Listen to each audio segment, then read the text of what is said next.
Hello everyone, 2026-27 অর্থ বছরে চলে এসে কিন্তু জমি রেজিস্ট্রেশনে খরচেও কিন্তু সরকার পরিবর্তন নিয়ে এসেছে নতুন একটা গ্যাজেট প্রকাশের মাধ্যমে।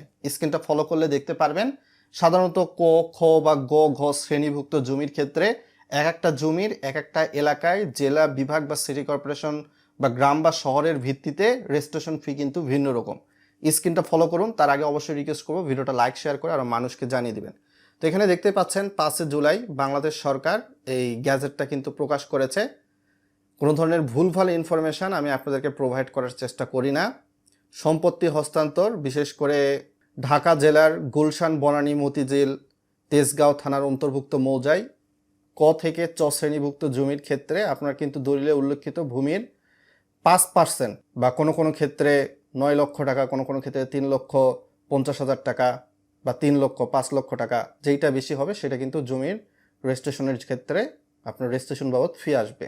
এরপর চলে আসি ঢাকা জেলার ধানমন্ডি, ওয়ারী, তেজগাঁও, শিল্পাঞ্চল থানা, শাহবাগ, রমনা, পল্টন, বাকশাল, নিউ মার্কেট, কলাবাগান থানার অন্তর্গত মৌজার ক্ষেত্রে 6,50,000, কোনো ক্ষেত্রে 3 লক্ষ শতক প্রতি আপনার কিন্তু দলিলে উল্লেখিত ভূমির মূল্যের উপর যাহা অধিক তাহাই কিন্তু রেজিস্ট্রেশন ফি প্রযোজ্য হবে।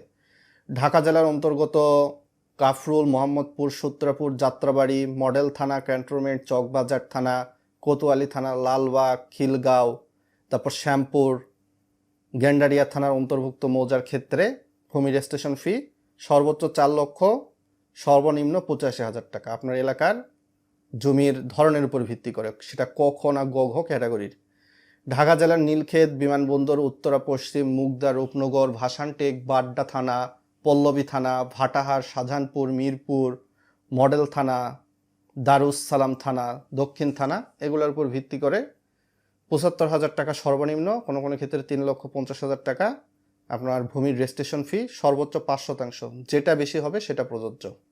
আবারও চলে আসি উত্তরখান থানা, ঢাকার মধ্যে তুরাগ থানা, শাহ আলী থানা, সবুজবাগ, কদমতলী থানা, কামরাঙ্গীচর থানা, হাজারীবাগ, ডেমরা, আবদার থানার অন্তর্গত সকল মৌজা এবং জেলার অন্তর্গত সকল থানার অন্তর্গত মৌজার ক্ষেত্রে ভূমি রেজিস্ট্রেশন ফিটা 4-এর ওইটার মতনই কিন্তু প্রযোজ্য হবে।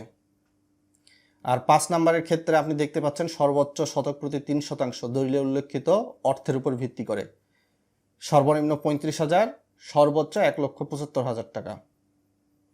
সেটা হচ্ছে চট্টগ্রাম জেলার খুলশী, পাঁচলাই, পাহাড়তলী, হালিশহর, কোতোয়ালি থানার অন্তর্গত সকল মৌজা, নারায়ণগঞ্জ জেলার সোনারগাঁও, ফতুল্লা, সিদ্ধিরগঞ্জ, বন্দর থানার অন্তর্গত সকল মৌজা এবং গাজীপুর থানার সদর, বাসন, কোনাগাড়ি, গাছা, টুঙ্গি পূর্ব, টুঙ্গি পশ্চিম থানার অন্তর্গত মৌজায় ক, খ, গ, ঘ, চ ভূমির শ্রেণীর উপর ভিত্তি করে। এরপর ঢাকা জেলার দোহার, নবাবগঞ্জ, কেরানীগঞ্জ, সাভার, ধামরাই থানার অন্তর্গত চট্টগ্রাম জেলার আকবর শাহ, ইপিজেড, কর্ণফুলী, চকবাজার, চান্দাগাঁও, ডবল মুরিং, পতেঙ্গা, পাঁচলাই, বন্দর, বাকলিয়া, বোস্তামি সদর থানার অন্তর্গত সকল মৌজা এবং গাজীপুর জেলা ও জয়দেবপুর থানার কালীগঞ্জ থানার অন্তর্গত সকল মৌজা এবং নারায়ণগঞ্জ জেলার রূপগঞ্জ ও 2,500 থানার অন্তর্গত মৌজার ক্ষেত্রে কিন্তু সর্বনিম্ন 30,000 টাকা বা 3%, যেটা বেশি সেটা প্রযোজ্য হবে, আর সর্বোচ্চ 3% বা 1,25,000 টাকা, যেটা অধিক সেটাই প্রযোজ্য হবে ভূমির শ্রেণীর উপর ভিত্তি করে। ক্রমিকের 6 অন্তর্গত নয়, কিন্তু ঢাকা দক্ষিণ, ঢাকা উত্তর, চট্টগ্রাম, নারায়ণগঞ্জ, গাজীপুর সিটি কর্পোরেশন এলাকার জমির উপর কিন্তু রেজিস্ট্রেশন ফি 3% শতক প্রতি বা 25,000, যেটা সর্বোচ্চ সেটা প্রযোজ্য হবে। এটা সর্বনিম্ন ছিল জমির শ্রেণীর উপর ভিত্তি করে, আর সর্বোচ্চ 1 লক্ষ টাকা আপনার ভূমির বা 3% যাহা অধিক সেটা প্রযোজ্য হবে। এছাড়াও অন্যান্য সিটি কর্পোরেশন এবং কোনো উন্নয়ন কর্তৃপক্ষের নিয়ন্ত্রণাধীন জেলা সদরে থানায় অবস্থিত পৌরসভার অন্তর্গত ক্ষেত্রেও কিন্তু সর্বোচ্চ 3%, অর্থাৎ 30,000 সর্বনিম্ন আর সর্বোচ্চ 1 লক্ষ টাকা ভূমি এটা রেজিস্ট্রেশন ফি। আর এইখানে মূলত ঢাকা জেলা এবং চট্টগ্রাম ব্যতীত সারণী 1-এর অন্তর্গত নয় এরকম মৌজার ক্ষেত্রে পৌরসভার অন্তর্গত সকল মৌজা দলিলে উল্লেখিত ভূমির মূল্যের 2% বা শতক প্রতি 10,000 টাকা, যেটা অধিক সেটাই প্রযোজ্য হবে রেজিস্ট্রেশনের ক্ষেত্রে। আর সারণী 2 এর ক্রমিক নাম্বার 1 এবং সারণী 1 এর অন্তর্গত নয় এইরূপ সকল উপজেলার পৌরসভা ব্যতীত অন্তর্গত সকল মৌজার ক্ষেত্রেও কিন্তু দলিলে উল্লেখিত ভূমির মূল্যের 2% বা শতক প্রতি 500 টাকা যাহা অধিক হবে সেটাই প্রযোজ্য হবে। তো ইতিমধ্যে উপবিধির অধীনে নিবন্ধিত ভূমিতে কোনো স্থাপনা, বাড়ি, ফ্ল্যাট, অ্যাপার্টমেন্টস, ফলস, প্লেক ইত্যাদির ক্ষেত্রে কিন্তু রেজিস্ট্রেশন ফিও কিন্তু সরকার নির্ধারণ করে দিয়েছে। এই বিষয়টা আমি আপনাদের সামনে স্পষ্ট করেছি। শ্রেণী উতে উল্লেখিত ভূমিতে অবস্থিত স্থাপনা, বাড়ি, ফ্ল্যাট, অ্যাপার্টমেন্টের ক্ষেত্রে কেমন রেজিস্ট্রেশন ফি এবং অন্যান্য ক্ষেত্রে রেজিস্ট্রেশন ফি প্রতি বর্গমিটার বা ফ্লোরের উপর ভিত্তি করে।